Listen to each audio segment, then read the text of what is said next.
अल्हम्दुलिल्लाहि रब्बिल आलमीन वल आक़िबतु लिल मुत्तक़ीन वस्सलातु वस्सलाम अला सय्यिदिल मुरसलीन व ख़ातमिन नबिय्यीन मुहम्मद व आलिहि व अस्हाबिहि अजमईन। अम्मा बाद फ़अऊज़ु बिल्लाहि मिनश शैतानिर रजीम। बिस्मिल्लाहिर रहमानिर रहीम। वला यहसबन्नल्लज़ीना कफ़रू अन्नमा नुमली लहुम खैरुल लिअन्फुसिहिम इन्नमा नुमली लहुम लियज़दादू इस्मा व लहुम अज़ाबुम मुहीन। सदक़ल्लाहुल अज़ीम व सदक़ रसूलुन नबियुल करीम।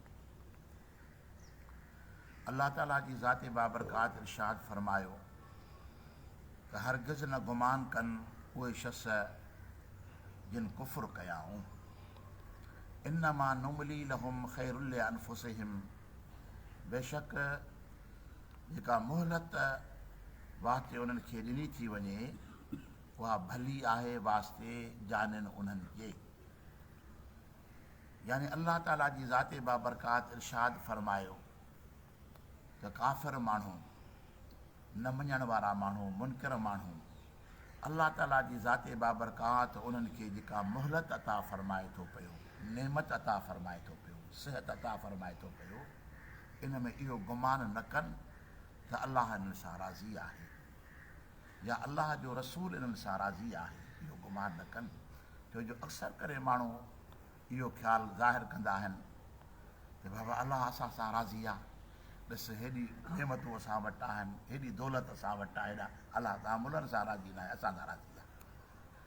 ऐं ग़रीबनि जे मथां तनक़ीद कंदा, टोकूं कंदा त लोड़ियो तॾहिं त तव्हांजूं नियतूं ख़राबु आहिनि। अल्लाह ताला जी ज़ात बाबरकात फरमाए त इहो गुमान न कयो, बल्कि अल्लाह ताला जी ज़ात बाबरकात इहा तव्हांखे मोहलत ॾिनी अथव। छाजे लाइ ॾिनी अथई? इन्नमा नुमली लहुम लियज़दादू इस्मा। फरमाए त अल्लाह तव्हांखे मोहलत इन करे ॾिनी आहे त भली इहे शख़्स गुनाह घणा कनि, नाफ़रमानियूं घणियूं कनि।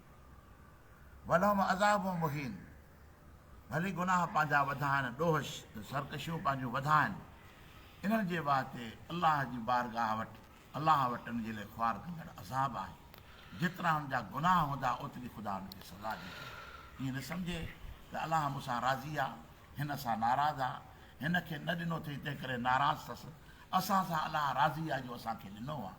अल्लाह ताला जी ज़ात बाबरकात कफ़रू जो लफ़्ज़ फरमाए अल्लज़ीन कफ़रू, त घणा माण्हू ईअं चवंदा आहिनि त साईं वाणिया केॾा आसूदा आहिनि, उन्हनि खे साईं केॾो माल आहे, केॾो पैसो आहे, वाणियो हूंदो त पैसे वारो हूंदो, मुस्लमान जो वात पाणी सां भरिजी वेंदो।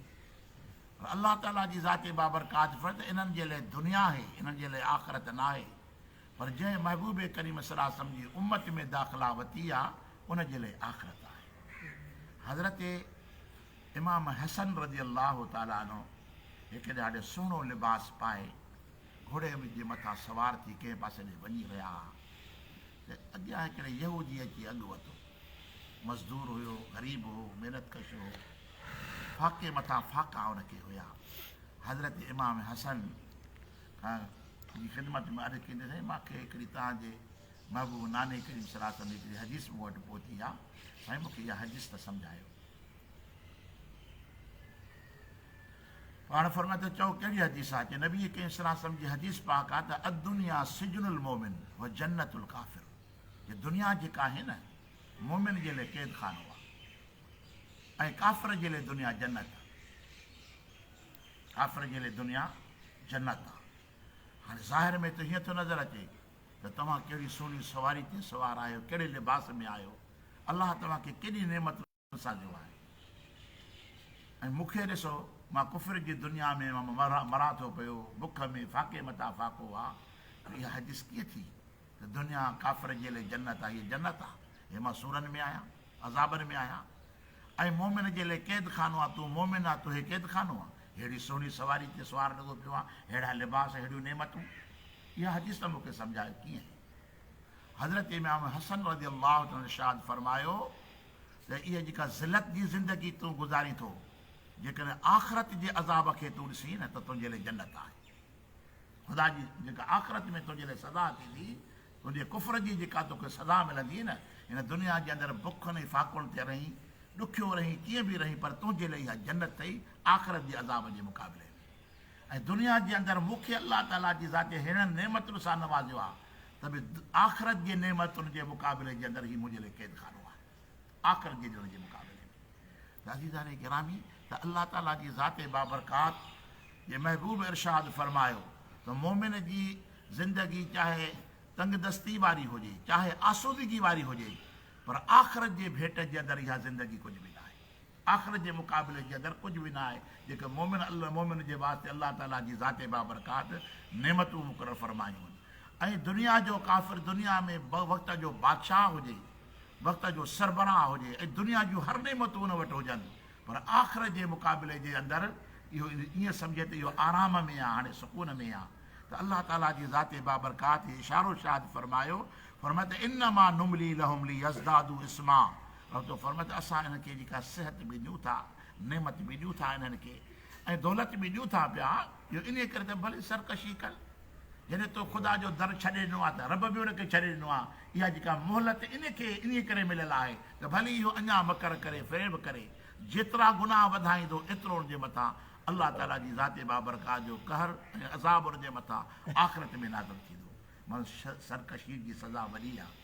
पछाड़ी इंसान एतिरो त करे, कम से कम अल्लाह जे दीन जो एतिराम त करे, जे अमल जी तौफ़ीक़ न आहे, ज़बान दराज़ी खां त बचे न, पर ज़बान सां दीन जे मथां, निमाज़ जे मथां, अल्लाह जी बंदगी, अल्लाह जे इबादनि जे मथां तनक़ीदूं करणु, इहा त हिकिड़ी सरकशी आहे, इहा अल्लाह खे कॾहिं बि पसंदि न आहे। हबीब करीम सल्लल्लाहु अलैहि वसल्लम जो सहाबी हज़रत अबू बकर सिद्दीक़ रज़ियल्लाहु ताला रवायत थो फरमाए त ॿ हिकिड़ा शख़्स हुया, मुस्लमान थिया, मुस्लमान थी विया।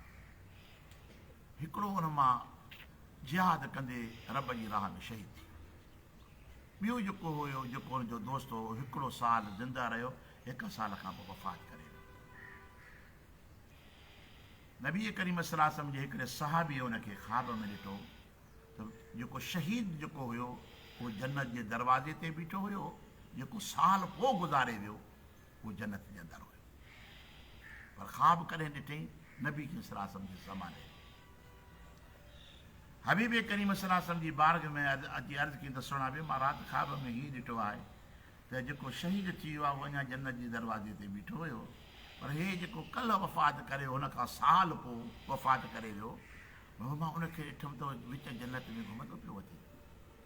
हबीब करीम सल्लल्लाहु अलैहि वसल्लम जी ज़ाते बाबरकात फरमाए त इहो बि जन्नती आहे, जेको शहीद थी वियो आहे उहो बि जन्नती आहे। तोखे ईअं नज़र आयो त ॿाहिरि बीठो आहे, हालांकि इहो बि जन्नत जी हद में हुयो, पर हू उन खां मथे छो तोखे नज़र आयो, उहो इन करे जो उन खां हिकिड़ो साल पोइ ज़िंदा रहियो न। हिकिड़ो साल ज़िंदा रहियो त तूं हिसाबु कर त 1 साल में घणियूं निमाज़ूं पढ़ियाई, घणा वाजिब पढ़ियाई, घणियूं सुनतूं पढ़ियाई, ज़रूरु हिकिड़े साल जा रोज़ा बि त रखिया हूंदई न, रमज़ान शरीफ़ जा 1 साल में हुन भलायूं त कयूं हुजूं न। इन करे हू हुन खां मथे मक़ाम हासिलु करे वियो, शहीद खां बि अमलनि जे करे मथे मक़ाम हासिलु करे वियो। हबीब करीम सल्लल्लाहु अलैहि वसल्लम पंहिंजे सहाबी खे ईअं सम्झायूं त माना अमल जे करे दर्जा मिलनि था पिया। माना ज़िंदगी जे अंदरि जेकॾहिं मोहलत मिले थी पई, मोहलत इन करे थी मिले त माण्हू पंहिंजी इबादत खे वधाए। हज़रत अबू बकर सिद्दीक़ रज़ियल्लाहु ताला अन्हु अर्ज़ु कयो त सुणा हबीब, भलो शख़्स केरु आहे? पाण फरत जंहिंजी उमिरि वॾी हुजे ऐं अलाह जी बंदगी करे, अलाह जी इबादत करे। पाण फरमाए थो भला बुरो शख़्स केरु आहे? अर्ज़ु कयो त साईं बुरो शख़्स केरु आहे? मतिलबु बुरो शख़्स उहो आहे जंहिंजी उमिरि वॾी हुजेसि ऐं कमु ख़राबु करे, ग़लति कमु करे, इहो बुरो शख़्स आहे।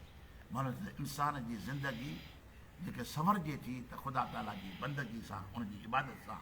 त आयत करीमा जे अंदरि अलाह असांखे पैगाम ॾिए थो पियो त तूं पराई नेमतुनि खे ॾिसी, पराइनि पैसनि खे ॾिसी करे तूं तुंहिंजो दिमाग़ु ख़राबु न थिए त वरी हीअ मक़ाम ते बीठा आहिनि, शायदि इहे हक़त आहिनि जो हिननि वटि एतिरो सामान आहे, एतिरो माल आहे, पर हक़ ते उहा जेको ख़ुदा जे दरवाज़े ते क़ाइमु आहे, अलाह जी बंदगी करे थो पियो, ख़ुदा ताला जे हुज़ूर में पंहिंजो हाल हर हाल में पेश करे थो पियो, अलाह ताला जी ज़ाते बाबरकात कामयाबु उहो शख़्स आहे। दुआ आहे त अलाह ताला जी ज़ाते बाबरकात तव्हां असांखे अमल करण जी तौफ़ीक़ अता फ़रमाए।